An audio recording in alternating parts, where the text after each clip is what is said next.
Hi, Dr. Natalie Crossland here with Holland Doctors of Audiology. As you may be able to tell, I am currently at our office.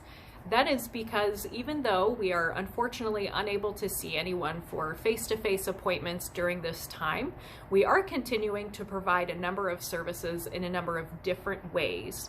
One new update is that we now have an installed drop box right outside our front door that allows someone to drop off hearing devices that may need serviced or repaired and then pick them up from one of our pickup boxes at a later time. Another way that we're continuing to stay connected with all of our patients at this time is through telehealth appointments, and that is essentially just a virtual appointment with them.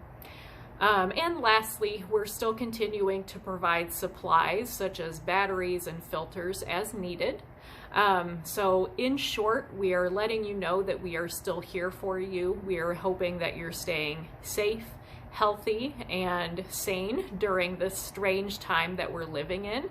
And please don't hesitate to contact us via telephone or email if you need us for any hearing device problem or any of your hearing needs.